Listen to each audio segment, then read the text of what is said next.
ஆகா கல்யாணம் சீரியல்ல ஐஸ்வர்யா பயங்கரமா திட்டம் போட்டு கேம்லாம் வச்சு நம்ம சூர்யாவையும் மகாவையும் ஒன்று சேர்த்து வைக்கிறாங்க. அது மட்டும் இல்லாமல் இந்த சித்ரா தேவிக்கு பாடம் புகட்டணும் அப்படிங்கிறதுக்காகவே வேணும்னே ஒரு சீட்டை அவங்களாவே எழுதி போட்டு சித்ரா தேவிக்கு டாஸ்க்கு வர்ற மாதிரி ரெடி பண்ணி நம்ம ஐஸ்வர்யா 2 கேள்வி சித்ரா தேவியை பார்த்து கேட்பாங்க. ஸோ அதில் ஃபஸ்ட்டு வந்து பார்த்திங்கன்னா, இந்த வீட்டுக்கு வந்து எந்த காலத்துலேயும் நான் கெட்டது நினைக்க மாட்டேன் அப்படின்னு சத்தியம் பண்ணணும் அப்படின்னு சொல்கிறாங்க.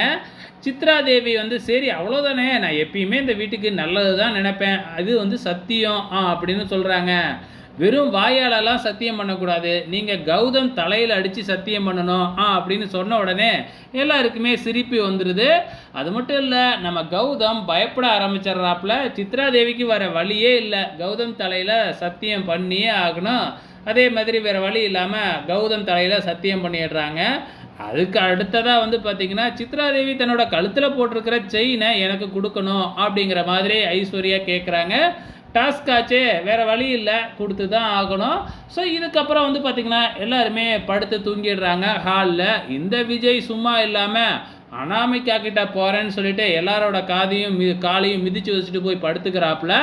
ஸோ அதுக்கப்புறம் ஃபைனலாக எப்படியோ அனாமிகாவை போய் எழுப்பி தனியாக கூட்டிக்கிட்டு போயிடுறாங்க. இதை சித்ரா தேவி பார்த்துட்டு எல்லாரையும் கூட்டிக்கிட்டு போகிறாங்க. வெளியில் வந்து பார்த்திங்கன்னா நீச்சல் குள பக்கத்தில் உட்காந்துக்கிட்டு இந்த அனாமிகாவும் இந்த விஜயும் போர்வையை போர்த்திக்கிட்டு ரொமான்ஸ் பண்ணிக்கிட்டு இருக்கிறாங்க. ஸோ ஒரு வழியாக வந்து பார்த்திங்கன்னா அவங்களும் மற்றவங்களும் வந்து பார்த்திங்கன்னா பக்கத்துலேயே நின்று இதெல்லாம் வேடிக்கை பார்த்துக்கிட்டு சும்மா விஜயை துரத்தி பிடிச்சி கலாட்டா பண்ணிக்கிட்டு இருக்கிறாங்க. இன்னைய எபிசோடை பொறுத்தளவு வெயிட் பண்ணி பார்க்கலாம் அடுத்த வாரம் என்ன நடக்க போகுதுன்னு.